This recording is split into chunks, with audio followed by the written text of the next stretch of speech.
أعوذ بالله من الشيطان الرجيم. بسم الله الرحمن الرحيم. ولتكن منكم أمة يدعون إلى الخير ويأمرون بالمعروف وينهون عن المنكر وأولئك هم المفلحون. أعوذ بالله من الشيطان الرجيم. بسم الله الرحمن الرحيم.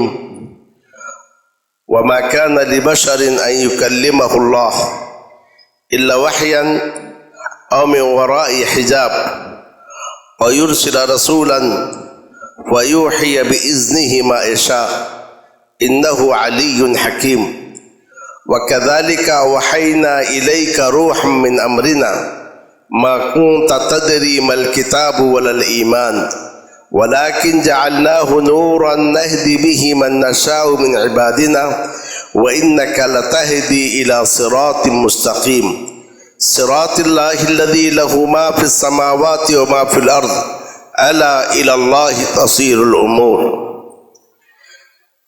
کسی انسان کو یہ زیب نہیں دیتا کہ اللہ اس سے بات کرے مگر الہام کے ذریعے یا پردے کے پیچھے سے یا کسی رسول کو بھیجے، بس اپنے حکم سے جو چاہے وہی کرے. بے شک وہ بلند ہے، حکمت والا ہے. اور اسی طرح ہم نے آپ کے جانب اپنے معاملے سے روح کی وحی کی. آپ کو معلوم نہیں تھا کتاب کیا ہے، ایمان کیا ہے، لیکن ہم نے اس وحی کو نور بنایا جس سے ہم جسے چاہتے ہیں ہدایت دیتے ہیں اپنے بندوں میں سے. اور اے نبی، یقیناً آپ صراط مستقیم کی ہدایت دیتے ہیں. صراط مستقیم اللہ کا راستہ ہے جس کے لیے وہ تمام چیزیں ہیں جو آسمانوں میں ہیں، جو زمین میں ہیں. سن لو، اللہ ہی کی طرف معاملات لوٹتے ہیں. برادران اسلام اور خواتین، میں نے جن آیتوں کی تلاوت کی یہ سورہ الشورى کی آخری 3 آیتیں تھیں. سورہ الشورى کی آخری 3 آیتوں میں آج کے اس موضوع کا گہرا تعلق ہے. آج کا موضوع یہ ہے کہ جب ہمارا دین اسلام ہے تو اس اسلام کے مآخذ اور مصادر کیا ہیں. مآخذ اور مصادر کا معنی سورسز. دنیا میں جتنے ادیان ہیں، جتنے مذاہب ہیں، ہر ایک کا کوئی مصدر ہے یا ماخذ ہے یا سورس ہے جس سے وہ ہدایت لیتا ہے اور اسی کے مطابق وہ زندگی گزارتا ہے. جتنے مذاہب ہیں، اب دیکھیے جو عیسائی ہیں تو ان کی اپنی کتاب ہے، اس کتاب کو پڑھتے ہیں اور اس کتاب سے ہدایت لیتے ہیں. جو ہندو مذہب والے ہیں ان کی بھی اپنی کتاب منو سمرتی، اس سے وہ پڑھتے ہیں اور اس کے مطابق زندگی گزارنے کی کوشش کرتے ہیں. اس طریقے سے جتنے مذاہب اور جتنے ادیان دنیا میں پائے جاتے ہیں، ہر ایک کا کوئی نہ کوئی مصدر ہے، کوئی نہ کوئی مرجع ہے. اسی مصدر، اسی مرجع کو وہ اپنا دستور حیات بناتا ہے اور اسی کے مطابق زندگی گزارتا ہے. جیسا کہ ملکوں کا مسئلہ ہے، ہندوستان ایک ملک ہے، اس کا اپنا ایک آئین ہے، تو یہ ملک اس کے آئین کے مطابق چلتا ہے. دنیا میں جو دیگر ممالک ہیں ان کے بھی اپنے آئین ہیں، اسی کے آئین کے مطابق کوئی مجرم ہوتا ہے، کوئی جو ہے اسی آئین کے مطابق کسی کو عہدے سے نوازا جاتا ہے. تو گویا سوال یہ ہے کہ دین اسلام جس کو ہم مانتے ہیں، جس کے ہم پیروکار ہیں، اس کا آئین کیا ہے اور اس کا دستور کیا ہے، اس کا ماخذ کیا ہے. یہ جاننا اس لیے ضروری ہے جتنی بھی گمراہیاں ہوئی ہیں اس امت کے اندر، یعنی خوارج کا فرقہ پیدا ہوا، شیعوں روافظ کا فرقہ پیدا ہوا، قدریہ تقدیر کے انکار کرنے والوں کا فرقہ پیدا ہوا، مرجیہ کہ ایمان میں داخل نہیں ہے وہ فرقہ پیدا ہوا، جہمیہ اللہ کے صفات کو انکار کرنے والا فرقہ پیدا ہوا، معتزلہ ہر چیز کو عقل سے پرکھنے والا فرقہ پیدا ہوا۔ اس طریقے سے صوفی ازم بھی اس قسم کا ایک فرقہ شروع ہوا کہ جنہوں نے دین کو ایک دوسرے انداز سے ڈھالنے کی کوشش کی۔ یہ سارے کے سارے جو فرقے پیدا ہوئے کیوں؟ اسی مصدر اور ماخذ سے دور ہونے کی وجہ سے۔ جو اپنا مصدر ہے اس سے دور جیسے ہو گئے آپ گمراہ ہو جائیں گے۔ نبی صلی اللہ علیہ وسلم نے فرمایا ترکت فیکم امرین لن تضلوا ما تمسکتم بہما، میں تم میں دو چیزیں چھوڑ کے جا رہا ہوں، جب تک تم ان دونوں چیزوں کو مضبوطی کے ساتھ تھامے رہو گے ہرگز گمراہ نہیں ہوگے۔ ان دونوں میں ایک ہے اللہ کی کتاب اور دوسری چیز ہے میری سنت۔ تو اس طریقے سے نبی اکرم صلی اللہ علیہ وسلم نے ہمیں بتلا دیا کہ اس دین کا ماخذ کیا ہے، اس دین کا مصدر کیا ہے۔ تو اگر ہم اس ماخذ اس مصدر سے دور ہوں گے تو گمراہ ہوتے ہوئے چلے جائیں گے۔ اب یہاں ہمیں جاننے کی کوشش کریں کہ اسلام کا ماخذ اور دیگر مذاہب کے ماخذ میں فرق کیا ہے۔ پہلے اس کو سمجھ لیں، اسلام کا جو مصدر ہے، سورس ہے، اور دیگر جو مذاہب کا سورس ہے، دونوں میں کیا فرق ہے۔ دیگر جو مصادر ہیں، دیگر جو ادیان ہیں، ان کے ماخذ دو طریقے سے ہیں۔ ایک تو یہ ہے آسمان سے نازل کیے گئے ہیں مگر اس میں تبدیلی ہوئی ہے، آسمان سے نازل ہے مگر ان میں تبدیلی ہوئی ہے۔ وہ کون ہے بتائیے؟ انجیل ہے، اور کیا ہے؟ تورات ہے۔ تو یہودیت اور نصرانیت کا جو ماخذ ہے یہ آسمانی ماخذ ہے، لیکن اس میں لوگوں نے تبدیلی کر دی ہے۔ فویل للذین یکتبون الکتاب بایدیہم ثم یقولون ھذا من عند اللہ، خرابی ہے ان کے لیے جو کتاب کو اپنے ہاتھ سے لکھتے ہیں پھر کہتے ہیں یہ اللہ کی جانب سے ہے۔ اور کچھ ایسے ماخذ ہے جو زمینی ہے، آسمان سے نہیں ہے، ماخذ زمینی ہے، لوگوں نے بنایا ہے، جیسا کہ ہندو مذہب ہے، جیسا کہ بدھ مذہب ہے۔ کوئی دلیل نہیں ہے کہ آسمانی ہے، لوگوں نے بنائے ہیں۔ اس مذہب کے پیروکاروں کے باتوں کو دین بنا دیا گیا ہے۔ تو گویا کیا کسی کا بنایا ہوا قانون ایک انسان کا دوسرے انسان کے لیے قانون بننے کا ظلم ہے؟ تو ایک انسان کا قانون کو دوسرے کے لیے قانون کیسے بنایا جائے گا؟ تو قانون کیا ہے؟ وہی ہے جو خالق مخلوق کے لیے نازل کرے۔ تو گویا دنیا میں جتنے مذاہب ہیں ان کے جو سورسز ہیں یا تو آسمانی ہے مگر محفوظ نہیں ہے، یا تو زمینی ہے، تو پھر یہ ظلم ہے۔ لیکن اس کے مقابل میں اسلام کا جو ماخذ ہے یہ وہ ماخذ آسمانی ہے۔ اور دوسری بات، اللہ نے اس کی حفاظت کی ذمہ داری لے لی ہے۔ اِنَّا نَحْنُ نَزَّلْنَا الذِّكْرَ وَإِنَّا لَهُ لَحَافِظُونَ، ہم نے ہی اس قرآن کو نازل کیا ہے، ہم نے اس ذکر کو نازل کیا ہے اور ہم ہی اس کی حفاظت کرنے والے ہیں۔ یعنی اس ذکر کو نازل کرنے والے ہم ہیں اور ہم نے ہی اس ذکر کو، اس شریعت کو نازل کیا ہے۔ تو اس سے یہ بات معلوم ہوئی کہ اسلام کا جو ماخذ ہے یہ ماخذ آسمانی بھی ہے اور ساتھ میں محفوظ بھی ہے۔ آسمانی ہے اور کیا ہے؟ محفوظ ہے۔ اِنَّا نَحْنُ نَزَّلْنَا الذِّكْرَ وَإِنَّا لَهُ لَحَافِظُونَ۔ اب میں آپ سے سوال کروں گا، تورات بھی اللہ کی جانب سے، انجیل بھی اللہ کی جانب سے، تو وہ کتاب محفوظ نہیں ہوئی اور جو نبی صلی اللہ علیہ وسلم پر نازل ہوئی وہ کیسے محفوظ ہوئی؟ کیوں؟ اب تو علماء سے سنے ہوں گے بیانات کہ تورات محفوظ نہیں ہے، انجیل محفوظ نہیں ہے، تو قرآن کیسے محفوظ ہے؟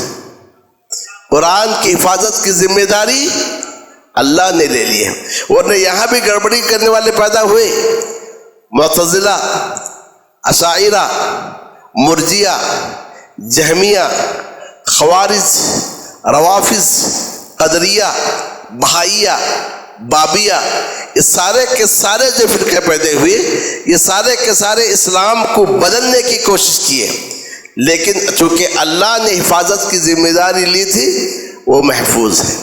اور آج بھی آپ دیکھیں گے کوئی اہل قرآن کے نام سے نکلا، کوئی جماعت المسلمین کے نام سے نکلا، کوئی اس طریقے سے فرقے پیدا ہو رہے ہیں، بدلنے کی کوشش کر رہے ہیں، لیکن اسلام جیسا نبی صلی اللہ علیہ وسلم پر نازل ہوا تھا آج بھی اسی شکل میں موجود ہے۔ امام ترمذی رحمہ اللہ کی کتاب ہے، بتائیے نام کیا ہے؟ امام ترمذی کی کتاب کا نام کیا ہے؟ سنن ترمذی، جامع ترمذی۔ انہوں نے کہا من کان فی بیتہ ھذا الکتاب، جس کے گھر میں یہ کتاب ہے گویا اس کے گھر میں ایک نبی ہے جو بیان کر رہا ہے۔ تو گویا محدثین نے محفوظ کر لیا دین کو۔ تو میں یہ کہہ رہا تھا اسلام آج بھی اپنی اصل شکل میں محفوظ ہے، لیکن تورات اور انجیل میں تحریف کی ہوئی اللہ نے اس کی حفاظت کی ذمہ داری نہیں لی تھی، اس کی ذمہ داری اللہ نے لی۔ اللہ نے نبی صلی اللہ علیہ وسلم کے شریعت کے بارے میں کہا ہم نے نازل کیا، ہم حفاظت کر رہے ہیں، لیکن تورات انجیل کے بارے میں کہا بما استحفظوا من کتاب اللہ، ان کی حفاظت کی ذمہ داری ان کے کاندھوں پہ ڈال دی گئی تھی۔ تو تورات اور انجیل کی حفاظت کی ذمہ داری تورات اور انجیل کے ماننے والوں کے کاندھے پہ ڈال دی گئی تھی، مگر اس کی ذمہ داری ہم پر نہیں ڈالی گئی۔ اللہ نے کہا ہم نے اس کی حفاظت کی ذمہ داری لی ہے۔ مامون رشید کے نام سنے ہوں گے، یہ ہارون رشید کا بیٹا تھا اور عباسی خلیفوں میں سے ایک خلیفہ تھا۔ اس کے یہاں مجلس سال میں ایک بار جمتی تھی، اس میں مناظرے وغیرہ ہوتے تھے۔ مامون نے دیکھا کہ ایک شخص ہے بہت اچھی بات کرتا ہے، بڑی اچھی عربی بول رہا ہے اور بلاغت ہے، فصاحت ہے، مگر مامون بھانپ لیا وہ مسلمان نہیں ہے۔ مامون اس کو بلایا، کہا تم نصرانی ہو؟ کہا نصرانی ہو، مگر کہا دیکھو میرے بارے میں کسی کو مت بتاؤ۔ کہا ٹھیک ہے تم مسلمان ہو جاؤ، بڑے اچھے سلیقہ بند لگ رہے ہو، قابل انسان لگ رہے ہو، مسلمان ہو جاؤ، میں تم کو وزارت دوں گا، وزیر بناؤں گا اور تم کو فلاں فلاں منصب دوں گا۔ کہا نہیں مجھے مسلمان بننا نہیں ہے۔ کہا ٹھیک ہے جاؤ، کیونکہ اسلام میں زبردستی نہیں ہے۔ ایک سال کے بعد پھر مامون دیکھا کہ وہی شخص بیٹھا ہوا ہے۔ مامون بھاپا کے پہلے ایک سال پہلے آیا تھا، پھر آج بیٹھا ہوا ہے اور پہلے کے سے الگ انداز میں بات کر رہا ہے، ایسا لگتا ہے مسلمان ہو گیا ہے۔ مجلس ختم ہو گئی، مامون نے اسے بلایا، کہا کہ تم وہی شخص ہو؟ کہا ہاں میں وہی ہوں، لیکن پہلے نصرانی تھا اور آج کیا ہوں میں؟ مسلمان ہوں۔ کہا کیا بات ہے؟ میں تو تم سے کہا تھا تم مسلمان بن جاؤ، میں تم کو یہ دوں گا یہ دوں گا یہ دوں گا، تم میری بات نہیں مانی، اور آج کیسے مسلمان بن کر آئے؟ کہا جب میں اس مجلس میں تھا وہاں بات یہ ہوئی تھی اللہ نے قرآن کی حفاظت کی ذمہ داری لی ہے، تورات اور انجیل کی حفاظت کی ذمہ داری نہیں لی تھی، اس لیے اس میں تبدیلی ہوئی۔ اب میں اس کو جانچنے کے لیے گیا، اس کے عملی طور سے دیکھنے کے لیے گیا کہ میں عربی زبان جانتا ہوں اور اچھا خطاط ہوں، یعنی اچھے سے لکھنے والا ہوں۔ میں نے تورات کو لکھا، انجیل کو لکھا، قرآن کو لکھا۔ تورات لے کر ان کے علماء کے پاس گئے، وہ دیکھے ماشاءاللہ بہت اچھا ہے، میرا شکریہ ادا کیے، جبکہ میں بدل لیا تھا تورات کے اندر، میں اپنی طرف سے بہت کچھ بدل لیا، لیکن کچھ نہیں دیکھے ہاں بہت اچھا ہے، بہت اچھا رکھ دیے۔ انجیل کے پاس گیا، پادریوں کے پاس لے کر، وہ بھی مجھ کو تھینکس کیے، شکریہ ادا کیے۔ مسلمانوں کے جو قرآن لکھنے والے علماء کے پاس گیا، ایک صفحہ دیکھے، دوسرا دیکھے، تیسرے میں غلطیاں پھینک دی اٹھا کے، جیسا دیکھا غلطی ہے فوراً پھینک دی۔ تو کہا وہیں سے مجھے سمجھ میں آیا کہ اللہ نے قرآن کی حفاظت کی ذمہ داری لی ہے اور تورات اور انجیل کی حفاظت کی ذمہ داری نہیں لی ہے، میں مسلمان ہو گیا۔ تو گویا اس نے آیات سنی اور اس کو عملی طور سے جانچنے کی کوشش کیا، تو کہا یہیں سے میں اور آج بھی آپ دیکھیں بہت سارے قرآنیں آتی ہیں، اس میں غلطی ہوتی ہے، فوراً کہیں نہ کہیں سے آواز اٹھتی ہے اور اس کو لے کے سمندر میں ڈال دیا جاتا ہے۔ تو وہ اللہ نے قرآن کی حفاظت کی ذمہ داری لی ہے، اگلی کتابوں کی حفاظت کی ذمہ داری نہیں لی تھی، اس لیے اگلی کتابیں محفوظ نہیں رہیں، قرآن محفوظ رہا۔ تو قرآن کے جیسے ایک اور ماخذ ہے، وہ ہے حدیث۔ حدیث کی حفاظت کی ذمہ داری بھی اللہ نے لی ہے، جیسا کہ قرآن کی حفاظت کی ذمہ داری بھی اللہ نے لی تھی، مگر حفاظت کا الگ الگ طریقہ۔ اللہ تعالیٰ نے قرآن کو سینوں میں محفوظ کر دیا، اور حدیث کو بھی حفاظت محدثین کے ذریعے سے کیا۔ مامون کے والد کا نام ہے ہارون رشید۔ ہارون رشید کے زمانے میں ایک شخص کو لایا گیا اور اس کے بارے میں فیصلہ ہوا کہ وہ زندیق ہے۔ زندیق کے معنی ملحد ہے، کافر ہو گیا ہے۔ تو زندیق کی سزا یہ تھی سولی پہ لٹکا دیا جائے۔ جب اس کو سولی پہ لٹکانے کے لیے لایا گیا، ہارون وہاں موجود تھا۔ اس نے ہارون رشید سے کہا کہ آپ اس کو سولی پہ لٹکا دو، کوئی بات نہیں، لیکن میں نے تمہارے دین میں تبدیلی کی ہے۔ حدیث ایسے بنائے ہیں، 4000 حدیث حلال کو حرام کیا، پھر کچھ حدیث ایسے بنائے کہ میں نے حرام کو حلال کر دیا ہے۔ اب تم مجھے سولی پہ لٹکا دو گے تو تمہارا دین کو تو میں نے بدل دیا ہے۔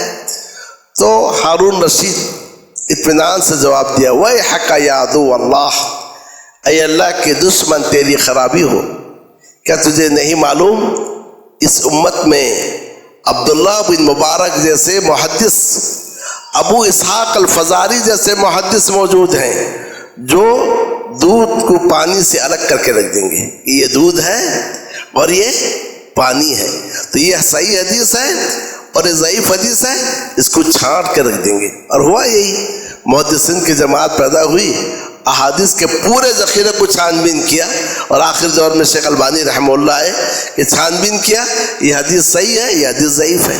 تو اس طریقے سے ہماری شریعت محفوظ ہو گئی۔ شریعت دو چیزوں کا نام، ایک قرآن مجید اور دوسری چیز حدیث شریف، تو ان دونوں کی اللہ تعالیٰ نے حفاظت کی۔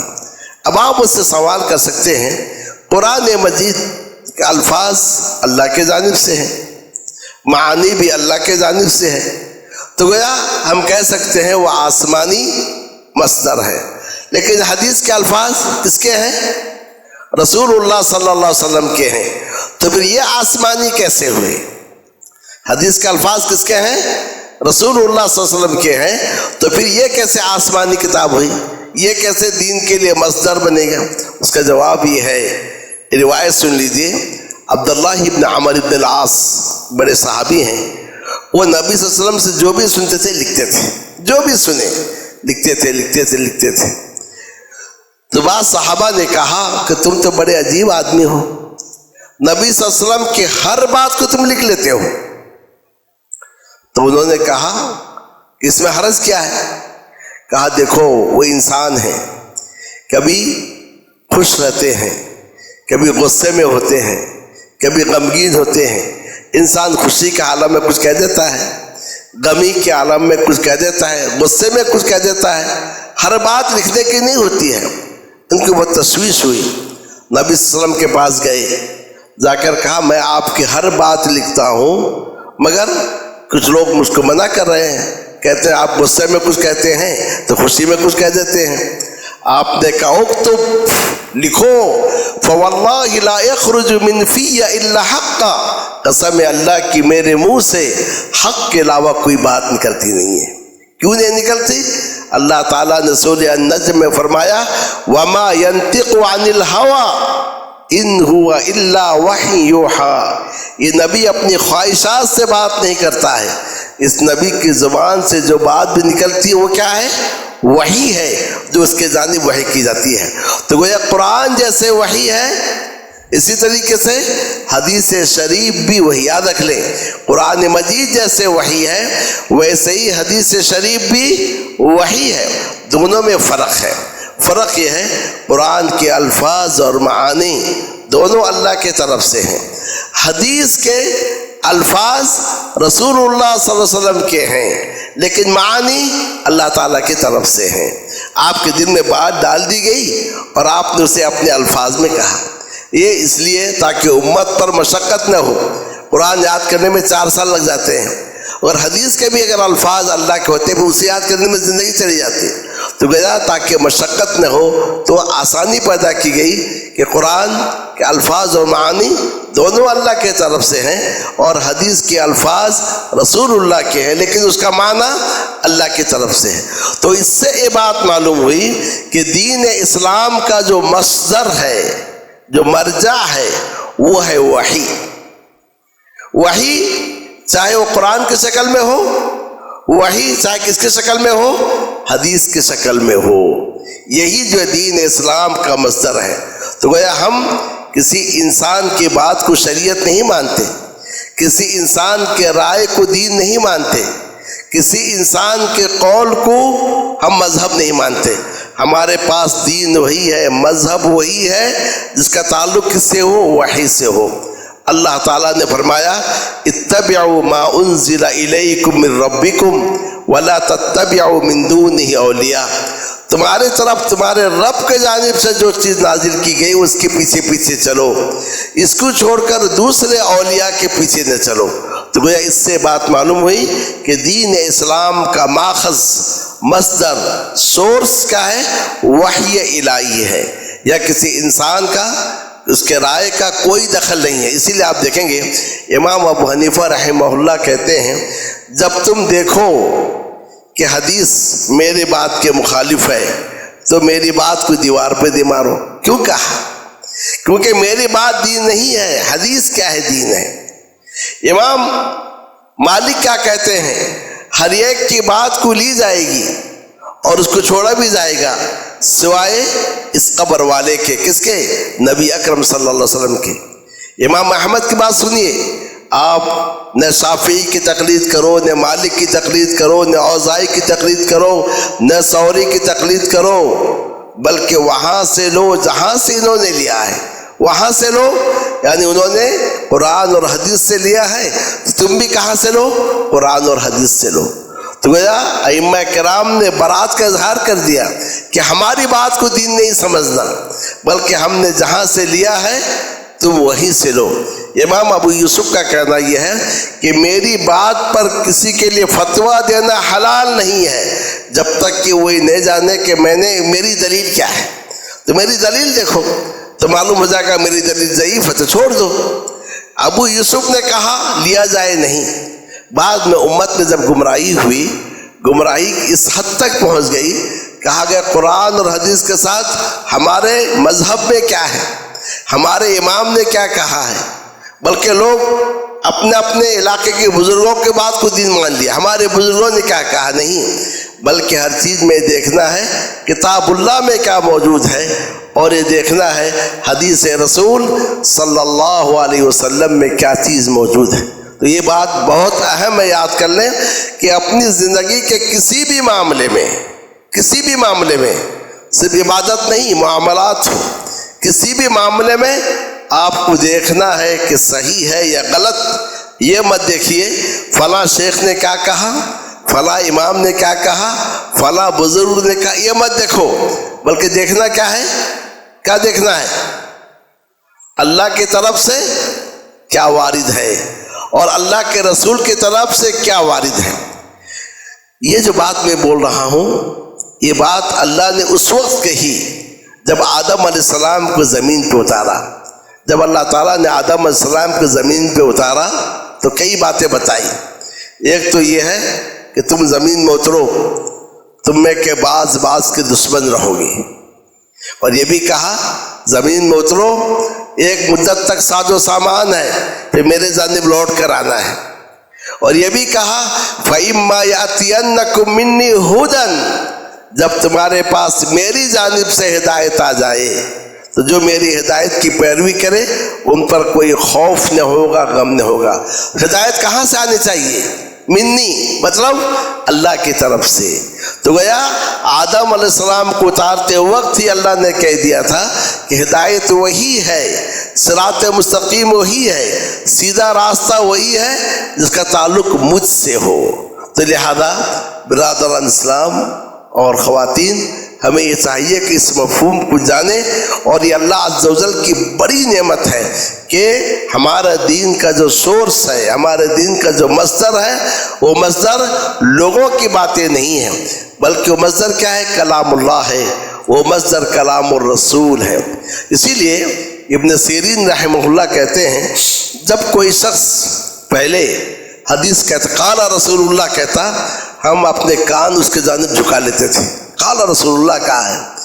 لیکن جب فتنہ پھیلا ہم پوچھتے تھے تم نے کس سے سنا ہے بتاؤ، اس نے کس سے سنا ہے بتاؤ، اس نے کس سے سنا بتاؤ، تو پھر ہم سند کو دیکھتے، اگر اس سند میں صحیح لوگ ہیں تو ہم اس کو لیتے، صحیح نہیں ہے تو ہم نہیں لیتے۔ کیوں؟ اس لیے کہ اللہ نے حفاظت کی ذمہ داری لی ہے۔ اگر حدیث صحیح نہیں، سند صحیح نہیں ہے، اس کا مطلب اس کی حفاظت نہیں کی گئی ہے۔ اس لیے ہم کہتے ہیں ضعیف حدیث کو نہیں لیا جائے۔ کیوں؟ کیونکہ ضعیف حدیث کا مطلب اس کی حفاظت نہیں کی گئی ہے، اور اللہ نے کہا ہم نے دین کی حفاظت کی ذمہ داری اپنے اوپر لے لی ہے۔ تو لہذا ہمارا دین کا جو ماخذ ہے، ہمارے دین کا جو مصدر ہے، وہ ہے وحی الہی۔ یاد رکھ لیں اس کا نام کیا ہے؟ وحی الہی ہے۔ لیکن دیگر جو ادیان ہیں اگر وحی ہے تو تبدیلی ہو گئی ہے، یا پھر دیگر جو ادیان ہیں وہاں لوگوں کے رائے کو، لوگوں کے باتوں کو، لوگوں کے اقوال کو کیا دیا ہے؟ دین کا رنگ دیا گیا ہے۔ اب آئیے جاننے کی کوشش کریں وحی کسے کہتے ہیں، وحی کا معنی کیا ہے؟ وحی کا معنی ہے دل میں کوئی بات خفیہ طریقے سے ڈال دینا۔ آپ کے دل میں کوئی بات آ جائے تیزی کے ساتھ اور خفیہ طریقے سے، اس کا نام وحی ہے۔ یہ جو وحی کا جو لغوی معنی ہے، تو کبھی یہ وحی اللہ کی طرف سے ہے، کبھی یہ وحی شیطان کی طرف سے بھی ہے۔ جیسے اللہ آپ کے دل میں کوئی بات ڈال دیا، اور ایسا ہی کیا ہوتا ہے کہ کبھی شیطان بھی اپنے دوستوں کے دلوں میں بات ڈالتا ہے۔ وَإِنَّ الشَّيَاطِينَ لَيُوحُونَ إِلَىٰ أَوْلِيَائِهِمْ، شیطان اپنے دوستوں کے جانب وحی کرتے ہیں تاکہ وہ تم سے بحث کریں، جدال کریں۔ تو کہ وحی کی صحیح تعریف یہ ہے اللہ اپنے نبیوں کے دلوں میں کوئی بات ڈال دے، اسی کا نام وحی ہے۔ کبھی اللہ تعالیٰ جو ہے بعض اور مخلوق کے دل میں بات ڈالتا ہے، جیسا کہ شہد کے مکھی کی جانب اللہ نے وحی کی، تو یہ وحی وہ وحی نہیں ہے، شہد کے مکھی نبی نہیں بن سکتے۔ تو وحی کا مطلب ہے کہ اللہ اپنے نبیوں کے دل میں کوئی بات ڈال دے۔ اس وحی کی 3 صورتیں ہیں جس کے میں نے تلاوت کی ہے۔ ایک صورت ہے الہام۔ الہام کا معنی دل میں کسی بات کو ڈالنا۔ الہام کی 2 صورتیں ہیں، بیداری میں بھی اور نیند میں بھی۔ بیداری میں نبی بیدار ہے، نبی کے دل میں کوئی بات ڈال دی گئی، جیسا کہ حدیث میں ہے اللہ نے میرے دل میں یہ بات ڈال دی، کوئی شخص اس وقت تک نہیں مرے گا جب تک کہ اپنے روزی کو مکمل نہ کر دے۔ اور وہی الہام خواب میں بھی ہوتا ہے، صرف نبی کے لیے، جیسا کہ ابراہیم علیہ السلام نے خواب میں دیکھا کہ اپنے بیٹے کے ذبح کر رہے ہیں، تو نبی کا خواب وحی ہے، ہمارا خواب وہی نہیں ہوگا۔ تو وہ الہام کی 2 صورتیں ہیں، بیداری میں یا کہ نیند میں۔ تیسری صورت یہ ہے کہ اللہ کسی فرشتے کو بھیجے۔ فرشتے کے 4 شکلیں ہیں۔ ایک تو یہ ہے فرشتہ اپنی اصلی شکل میں آئے اور نظر بھی آئے۔ نبی صلی اللہ علیہ وسلم نے جبرائیل علیہ السلام کو 2 بار اصلی شکل میں دیکھا ہے، ایک دوسری وحی کے موقع پر اور دوسرے معراج کے موقع پر۔ یا کہ فرشتہ کسی انسان کے شکل میں آئے، نظر آئے، انسان کی شکل میں آئے۔ تو جبرائیل علیہ السلام کس کے شکل میں آتے تھے؟ کس کے شکل میں آتے تھے؟ کون سے صحابی؟ دحیۃ الکلبی، ایک صحابی کا نام تھا دحیۃ الکلبی، ان کی شکل میں جبرائیل علیہ السلام آتے تھے۔ اور کبھی کبھی جبرائیل علیہ السلام بدو گوار کے شکل میں آتے تھے، جیسا کہ حدیث جبرائیل آپ نے سنا۔ تو گیا جبرائیل علیہ السلام آتے تھے کبھی اپنے شکل میں، اور کبھی آتے تھے کس کے شکل میں؟ کسی انسان کی شکل میں، دحیۃ الکلبی صحابی کی شکل میں، یا کبھی اعرابی بدو کی شکل میں آتے تھے۔ تیسری شکل یہ ہے کہ جبرائیل نظر نہیں آئے، لیکن شہد کی مکھی کی بھن بھناہٹ ہو. ایسا کبھی ہوتا تھا؟ جبریل نظر نہیں آ رہے ہیں لیکن آواز آپ کے کان میں آتی تھی، شہد کی مکھی کی بھن بھناہٹ، تو اس وقت آپ کے دل میں بات دی جاتی تھی. چوتھی بات ہے، جبریل نظر نہیں آئے لیکن گھنٹی کی آواز آپ کو سنائی دیتی تھی. یہ جو گھنٹی کی آواز ہوتی تھی نبی صلی اللہ علیہ وسلم پر بہت بھاری ہوتی تھی. ایک بار کا واقعہ ہے کہ عمر رضی اللہ تعالیٰ عنہ جاننے کی کوشش کیے وہی کیسے آتی ہے. تو عمر رضی اللہ عنہ کا جو پاؤں ہے نبی صلی اللہ علیہ وسلم کے پاؤں ان کے اوپر تھا. اسی وقت جب وہی نازل ہوئی تو ایسا لگا حضرت عمر کو کہ آپ کا پاؤں ٹوٹ رہا ہے، اتنی اس قدر بھاری ہو جاتے تھے. سخت سردی کے موسم میں بھی نبی صلی اللہ علیہ وسلم کی پیشانی پر کیا پسینے آنے لگتے تھے. تو گویا یہ جو گھنٹی والی وہی ہے یہ بڑی بھاری ہوتی تھی. تو 4 وہ تو 6 شکل ہوئی، اور 7ویں شکل یہ ہے کہ پردے کے پیچھے سے اللہ خود بات کرے، جیسا کہ موسیٰ علیہ السلام سے بات کیا تھا، اور جیسا کہ معراج کے موقع پر اللہ تعالیٰ نے نبی صلی اللہ علیہ وسلم سے بات کی اور 5 نمازیں فرض کیے. تو وہی کی یہ کتنی شکلیں ہوئی؟ 7 شکلیں ہوئیں. اس میں ایک ہی شکل قرآن مجید کی ہے کہ جبرائیل آتے تھے اور نبی صلی اللہ علیہ وسلم کو پڑھاتے تھے. بقیہ جو شکلیں ہیں وہ کہاں گئیں؟ تو وہ حدیث کی شکل میں موجود ہے. یاد رکھ لیجیے، جو بقیہ شکلیں ہیں وہی کی، وہ کس کے شکل میں ہے؟ حدیث کی شکل میں موجود ہے. اس سے بات معلوم ہوئی جیسا قرآن وحی ہے اسی طریقے سے حدیث بھی وحی ہے. یہ بات یاد رکھ لیں، جیسے قرآن وحی ہے اسی طریقے سے صحیح حدیث بھی وحی ہے. اس کی دلیل یہ ہے، نبی صلی اللہ علیہ وسلم ایک بار فرماتے ہیں ایسا نہ ہو کہ میں تم میں سے ایک شخص کو اپنے گاؤں تکیہ پر ٹیک لگاتے ہوئے پاؤں اور کہے جو اللہ کی کتاب میں حلال ہے ہم اس کو حلال سمجھیں گے، جو اللہ کی کتاب میں حرام ہے ہم اس کو حرام سمجھیں گے. ایسا نہیں ہونی چاہیے. سن لو، اللہ کے رسول نے جسے حرام کیا ہے وہ ویسا ہی ہے جیسا کہ اللہ نے حرام کیا ہے. اللہ کے رسول نے جسے حرام کیا ہے وہ ویسا ہی ہے جیسا کہ اللہ نے حرام کیا ہے. یعنی آپ یہ نہیں کہیں کہ قرآن میں تو اس کو حرام نہیں کیا گیا ہے لہٰذا میں حرام نہیں سمجھوں گا. نہیں، جیسا اللہ نے حلال کیا ہے اور اسی طریقے سے اللہ کے رسول نے بھی حرام کیا ہے. تو اللہ کے رسول نے جو حرام کیا وہ اپنی طرف سے نہیں کیا ہے، وہ بھی وحی کے ذریعے سے اللہ کے رسول نے اسے حرام قرار دیا ہے. تو اس سے بڑا مسئلہ حل ہو جاتا ہے. آج لوگ کہتے ہیں ہمارے لیے دین صرف قرآن ہے، اہل قرآن دین صرف قرآن ہے، ہم حدیث کو نہیں مانیں گے. حدیث تو نبی صلی اللہ علیہ وسلم کی بات ہے. کبھی آپ کو غصہ آتا تھا، کبھی آپ خوشی میں ہوتے تھے. نہیں، جیسے قرآن دین کے لیے حجت ہے اسی طریقے سے حدیث بھی دین کے لیے حجت ہے. اب مجھے آپ بتائیے، قرآن میں کہیں یہ نہیں ہے کہ یہ نہیں ہے کہ قرآن میں یہ ہے ایک عقد میں 2 بہنوں کو رکھ نہیں سکتی، وَأَن تَجْمَعُوا بَيْنَ الْأُخْتَيْنِ. لیکن یہ نہیں ہے کہ پھوپھو اور بھتیجی، خالہ اور بھانجی کو ایک ساتھ رکھ نہیں سکتی. قرآن میں کہیں نہیں ہے. اب ایک آدمی آ کر کہے کہ میں جو ہے خالہ کو اور اس کے بھانجی کو، پھوپھو کو اور اس کے بھتیجی کو ایک ساتھ شادی کر لوں گا، تو آپ کہیں گے بھائی حدیث میں منع ہے. وہ کہے گا قرآن میں تو نہیں ہے، تو کیا کیجئے گا؟ قرآن میں کہیں یہ نہیں ہے کہ گدھا حرام ہے، لیکن وہ کہاں سے ملے گا آپ کو؟ حدیث سے ملے گا. اور اس طریقے سے وہ پرندے کہ جو اپنے کوچلی سے شکار پنجے سے شکار کرتے ہیں، یا وہ درندے جو تیر پھاڑتے ہیں، وہ حرام ہے، کہیں قرآن میں نہیں ہے. یہ چیز آپ کو کہاں ملے گی؟ حدیث میں ملے گی. تو گویا اگر صرف یہ کہتے ہیں کہ قرآن ہی ہمارے لیے حجت ہے، حدیث ہمارے لیے حجت نہیں ہے، تو پھر آپ کا دین ہی باقی نہیں رہے گا، پورا دین ختم ہو جائے گا. تابعین کے دور میں ایک صاحب درس دے رہے تھے، بڑے تابعی درس دے رہے تھے. مجلس سے کچھ لوگ اٹھے، کہا حدثنا عن القرآن ولا تحدثنا بالسنہ. ہمیں قرآن کا درس دو، ہمیں حدیث کا درس نہ دو. تو ان کا نام تھا عمران ابن حسین. بڑا غصہ آ گیا، کہا نزدیک آؤ. نزدیک بلانے کے بعد کہا کہ تم جو ہم سے کہتے ہو کہ قرآن کا درس دو، حدیث کا درس نہ دو، مجھے یہ بتاؤ ظہر کی نماز جو 4 رکعت ہے وہ قرآن میں ہے؟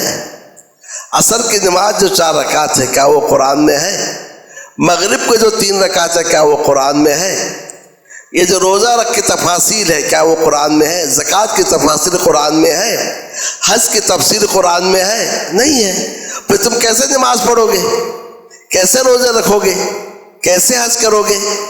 اور اس کے بعد کا سنو، ہم قرآن کا بدیل نہیں جانتے، بدیل کی طرف نہیں جاتے ہیں، ہم یہ سوچتے ہیں کہ قرآن کی سب سے اچھی جو تفسیر ہے اس کو ہم تمہارے سامنے بیان کرتے ہیں، وہ ہے حدیث، کیونکہ اللہ تعالیٰ نے فرمایا کہ ہم نے آپ پر قرآن کو نازل کیا تاکہ آپ اسے لوگوں کے لیے بیان کریں، تو گویا حدیث قرآن کا بیان ہے۔ کوئی شخص اگر کہے ہمیں قرآن کافی ہے، حدیث نہیں چاہیے، حقیقت میں وہ گمراہ ہے اور گمراہ کرنے والا ہے۔ ایوب سختیانی نے کہا جب کوئی تم سے کہے قرآن حدیث درس دو اور حدیث سے درس مت دو، فَعْلَمْ أَنَّهُ ضَالٌ مُضِلٌ، تم جان لو کہ وہ گمراہ ہے اور وہ گمراہ کرنے والا ہے۔ ایک بار ایسا ہی واقعہ پیش آیا صحابہ کے دور میں۔ عبداللہ ابن مسعود رضی اللہ تعالیٰ عنہ نے کہا کہ اللہ اس کے رسول نے لعنت کی اس شخص پر، اس عورت پر جو بال جسم کو گندواتی ہے اور اپنے آبرو کے بال کو جو ہے گندواتی ہے اور اپنے دانتوں میں سوراخ کرتی ہے، اللہ اس کے رسول لعنت کرے۔ ایک عورت کھڑی ہوئی، کہا پورا قرآن میں نے پڑھ لیا ہے، پورے قرآن میں تو کہیں ذکر نہیں ہے، آپ کیسے کہیں گے اللہ نے اس کے رسول نے کہا ہے، یہ اس پر اللہ کی لعنت ہے؟ تو انہوں نے اس عورت سے کہا تم نے پورے قرآن کا پورا قرآن پڑھی ہے؟ کہ سورہ حشر میں اللہ تعالیٰ نے کیا کہا؟ ما آتاکم الرسول فخذوہ وما نہاکم عنہ فانتہوا، رسول جو دے اسے لے لو، رسول نے جس سے روکا اس سے رک جاؤ۔ کہا یہ تو قرآن میں ہے، تو قرآن کہتا ہے رسول جو دے لے لو، تو گویا اس کا مطلب جب رسول نے کہا ہے تو اس کا بھی حکم وہی ہے جو قرآن مجید کا حکم ہے۔ تو لہذا ایک بات یاد رکھ لو کہ قرآن مجید اور حدیث شریف دونوں کی آئینی اور قانونی حیثیت ایک ہے۔ شریعت میں دونوں کی آئینی اور قانونی حیثیت ایک ہے، ہم ایک کو دوسرے پر نہیں کہیں گے، ہمیں قرآن اور حدیث دونوں کو ملا کر عمل کرنا ہے۔ لیکن فضیلت اور ثواب کے لحاظ سے قرآن کا درجہ حدیث سے اوپر ہے، کیونکہ قرآن مجید کے الفاظ اللہ کے ہیں اور حدیث کے الفاظ اللہ کے نہیں ہیں۔ قرآن مجید کی تلاوت میں ہر حرف پر کتنا ہے؟ 10 نیکی ہے، اور یہ چیز حدیث کی تلاوت میں نہیں ہے۔ نماز میں قرآن مجید کی تلاوت کی جائے گی، حدیث کی تلاوت نہیں کی جائے گی۔ اللہ نے چیلنج جو کیا ہے قرآن کے ذریعے سے، حدیث کے ذریعے سے نہیں کیا ہے۔ تو لہذا فضیلت کے لحاظ سے قرآن مجید کا درجہ کس کے اوپر ہے؟ حدیث کے اوپر ہے۔ لیکن آئینی اور قانونی حیثیت سے قرآن مجید اور حدیث دونوں کا درجہ ایک ہے۔ جیسا قرآن ہمارے لیے آئین ہے، اس طریقے سے سنت بھی ہمارے لیے آئین ہے۔ اب اگر کوئی شخص کہے قرآن ہمارے لیے کافی ہے، سنت کی ضرورت نہیں ہے، وہ حقیقت میں دین سے باہر چلا جا رہا ہے۔ ثناء اللہ امرسری کا نام سنے ہیں؟ اہل حدیث جو جمعیت ہماری قائم ہے ہندوستان میں، اہل حدیث کا مطلب یہ جمعیت نہیں ہے، یاد رکھ لو۔ لوگ سمجھتے ہیں اہل حدیث ہندوستان میں 1906 سے آئے، کیونکہ ہماری جمعیت 1906 میں بنیاد پڑی ہے، نہیں۔ جمعیت الگ چیز کا نام ہے، اہل حدیث الگ چیز کا نام ہے۔ اہل حدیث کا معنی ہی مسلمان ہے۔ نبی صلی اللہ علیہ وسلم کے دور میں سب مسلمان تھے، سب کا نام تھا اسلام۔ بس کیا ہوا، ایک طبقہ کو مہاجر کہا گیا اور ایک طبقہ کو انصار کہا گیا۔ مہاجر وہ جو باہر سے آئے تھے مدینے کو، انصار جو مدینے کے رہنے والے تھے، لیکن سب کو کیا تھا؟ مسلمان کہا جاتا تھا۔ نبی صلی اللہ علیہ وسلم کے بعد جب بدعتیں نکلنے لگی، جو بدعت جس کا نام ابھی ذکر کیا میں، شیعت کی بدعت، خوارج کی بدعت، تو یہ جب بدعتیں نکلنے لگی تو ان مسلمانوں نے ان بدعتیوں سے اپنے آپ کو امتیاز کرنے کے لیے کہا ہم اہل سنت ہیں، اہل سنت والجماعت ہیں، اور یہ لوگ اہل البدع ہیں۔ یہ لوگ اہل البدع سے امتیاز کے لیے کیا کہا؟ اہل سنت والجماعت۔ سنت کا معنی دین والے، عقیدہ والے۔ اب اہل سنت میں ایک اور مرحلہ آیا کچھ لوگ دین کو عقل سے سمجھنے لگے، کچھ لوگ بولے نہیں دین کو عقل سے نہیں نص سے سمجھیں گے، تب اہل سنت کا نام کیا ہو گیا؟ اہل الحدیث، سمجھ گئے؟ تو گویا اہل حدیث کا ہو، اہل سنت کا ہو، مسلمان کا ہو، ایک ہی نام ہے۔ اور پھر پچھلے دور میں جب لوگ جو ہے الگ الگ گروہ میں ہوئے تو لوگوں نے کہا کہ ہم کو سلف کی اتباع کرنا ہے، اس کا نام ہو گیا سلفی۔ تو سلفی ہو، اہل حدیث ہو، اہل سنت والجماعت ہو، مسلمان ہو، در حقیقت ایک ہی چیز ہے، کوئی الگ چیز نہیں ہے۔ اس لیے لوگوں کو غلط فہمی میں پڑھنا نہیں چاہیے۔ مگر ہندوستان میں ایک جمعیت کے شکل میں نہیں تھے، قرآن حدیث کو ماننے والے تھے، پڑھ رہے تھے، پڑھا رہے تھے۔ ضرورت جب ہندوستان میں مسلمانوں کی حکومت ختم ہو گئی، انگریزوں کی حکومت آئی تو مختلف کمیٹیاں بنی، تو ثناء اللہ احمد سری نے جمعیت بنائی آل انڈیا اہل حدیث کانفرنس۔ آج اس کا نام کیا ہے؟ مرکزی جمعیت اہل حدیث ہند۔ ثناء اللہ احمد سری رحمہ اللہ بڑے مناظر تھے۔ ایک اہل قرآن نے ان سے مناظرہ کیا کہ ہمیں حدیث کی ضرورت نہیں ہے، ہمیں کیا چاہیے؟ قرآن کافی ہے۔ لوگ بیٹھے میدان میں، مناظرہ ہونے والا ہے۔ انہوں نے کہا کہ مناظرہ سے پہلے ایک جنازہ لے آؤ۔ تو بہرحال ایک انتظام کیا گیا جنازے کا۔ اب جنازہ کا ثناء اللہ احمد سری نے اس منکر حدیث سے کہا اب آپ کیا کیجئے، قرآن کے حساب سے جنازہ پڑھا دیجئے۔ جنازہ تو پڑھنا ہے، نہیں پڑھنا ہے؟ کوئی بھی شخص مر جائے جنازہ تو پڑھیں گے، کہا جنازہ پڑھنا ہے۔ اس منکر حدیث سے کہا تم تو حدیث کو نہیں مانتے ہو نا، دین قرآن ہے، ایک کام کرو قرآن کے روشنی میں آپ ایک کام کرو جنازہ پڑھاؤ۔ اب ہکا پکا رہ گیا، قرآن میں تو کہیں نہیں جنازہ کیسے پڑھایا جائے۔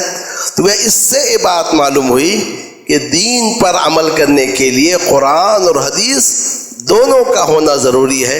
اور آج جو اتنی گمراہیاں پھیلی ہوئی ہیں، ان ساری گمراہیوں کی وجہ یہ ہے کہ لوگ حدیث کو چھوڑتے ہوئے جاتے ہیں۔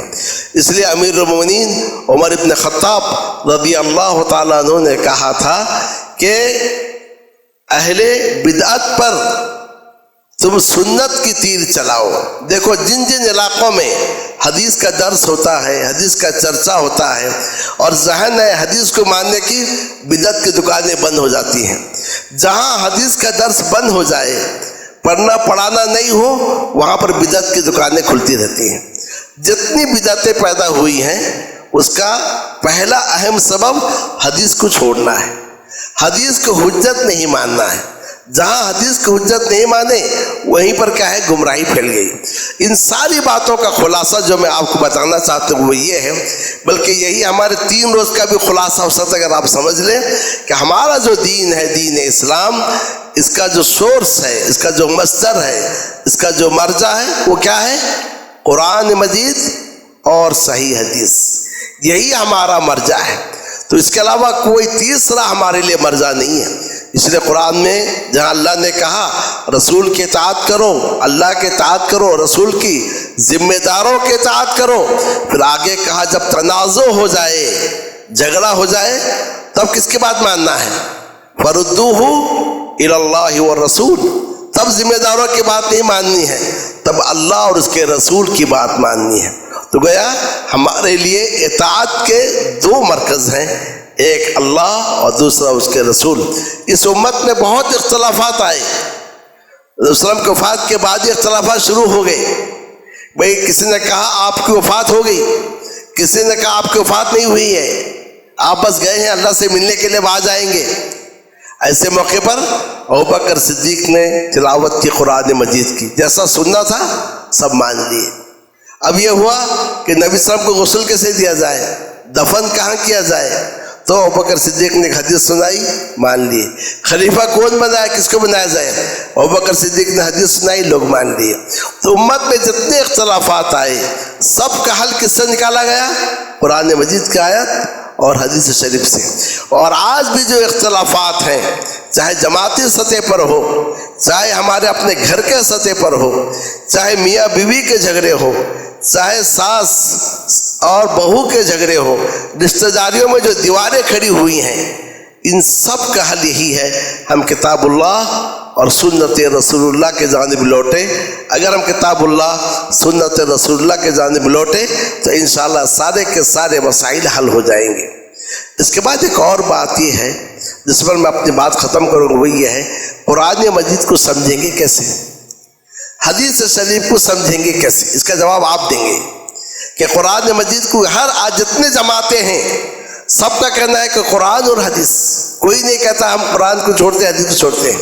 اب آپ جتنی جماعتیں پھیلی ہوئی ہیں بتاؤ کہ آپ کس سے لیتے ہیں؟ قرآن سے لیتے ہیں، حدیث سے لیتے ہیں.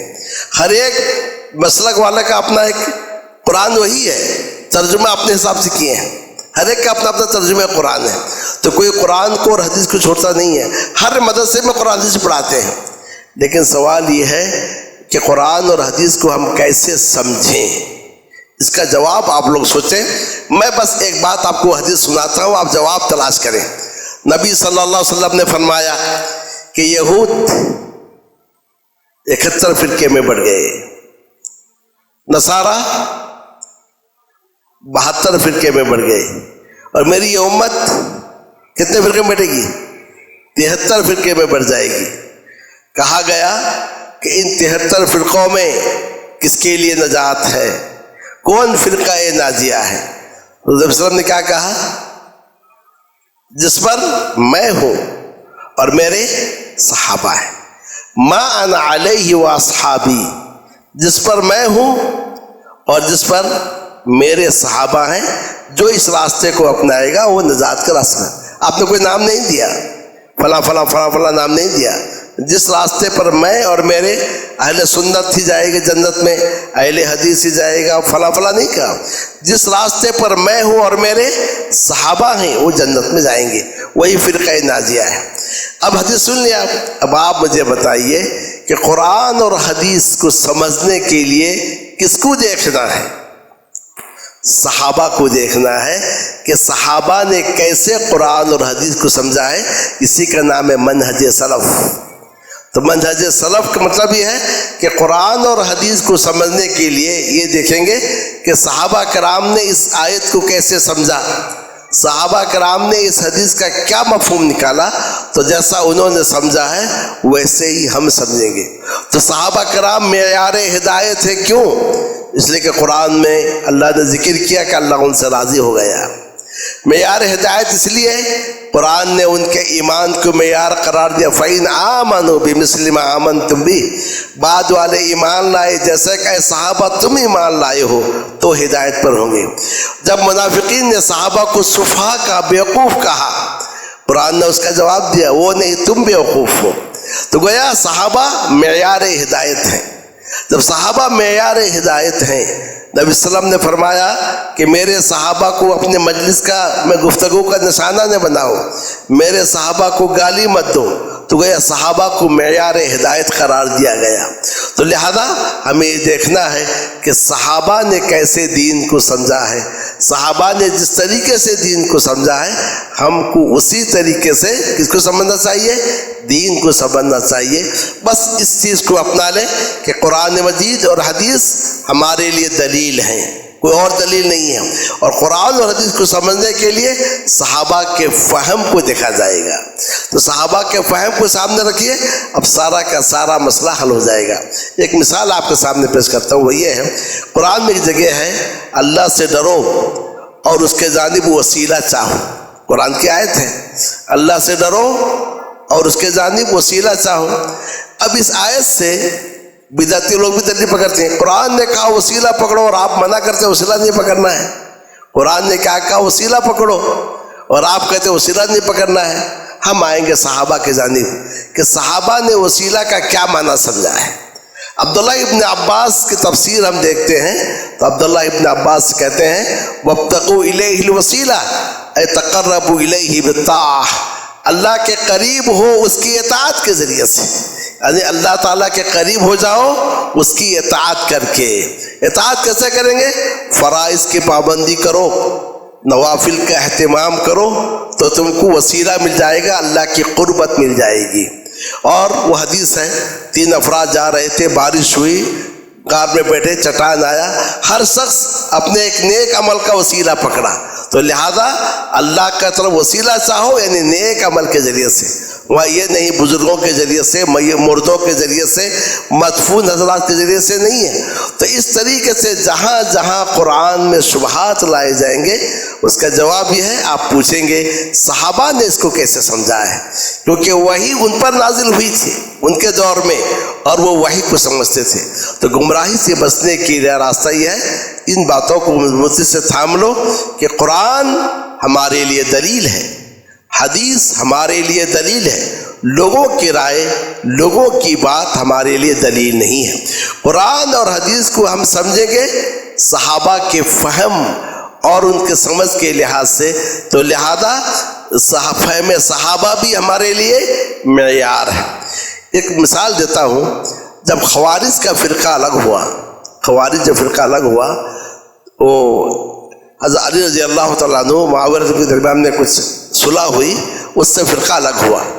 جب وہ فرقہ الگ ہو گیا تو عبداللہ ابن عباس نے حضرت علی سے کہا مجھے اجازت دیجیے میں ان سے بات کروں۔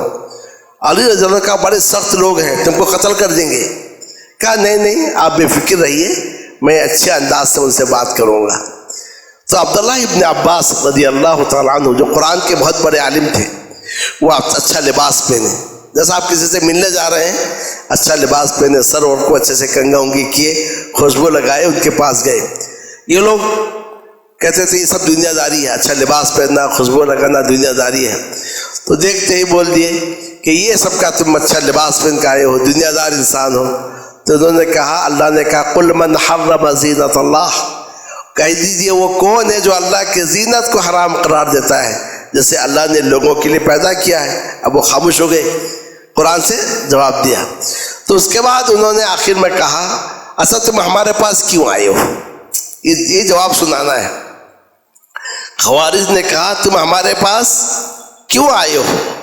تو عبداللہ ابن عباس نے جواب دیا جئتکم من عند اصحاب النبی صلی اللہ علیہ وسلم، میں تمہارے پاس آیا ہوں نبی صلی اللہ علیہ وسلم کے صحابہ کے پاس سے، مسلمانوں کے خلیفہ کے پاس سے، نبی صلی اللہ علیہ وسلم کے بھائی ان کے داماد کے پاس سے میں تمہارے پاس آیا ہوں۔ جئتکم من اصحاب من عند صحابت النبی، نبی صلی اللہ علیہ وسلم کے صحابہ کے پاس سے میں آیا ہوں۔ اس بات کیا کہتے ہیں لیکن تم میں کوئی صحابی موجود نہیں ہے، سمجھے؟ کہ میں دیکھ رہا ہوں تمہارے جو 6-7 لاکھ آدمی ہیں ان میں کوئی ایک صحابی تو موجود نہیں ہے۔ گویا بتانا چاہتے ہیں کہ تم لوگ غلط منہج پر ہو، اگر تم صحیح منہج پر ہوتے تو کوئی نہ کوئی صحابی تمہارے ساتھ ہوتا، صحابی کا فہم تمہیں داخل نہیں ہے۔ اس کے نتیجے میں 6 لاکھ کچھ کہہ دیا ہے کہ 6 لاکھ 80,000، اس میں سے 4 لاکھ یا 4,000 فوراً واپس آ گئے۔ بحث کیا ان سے؟ تو گویا کہنے کا مقصد یہ ہے صحابہ کا فہم ہمارے لیے معیار ہے۔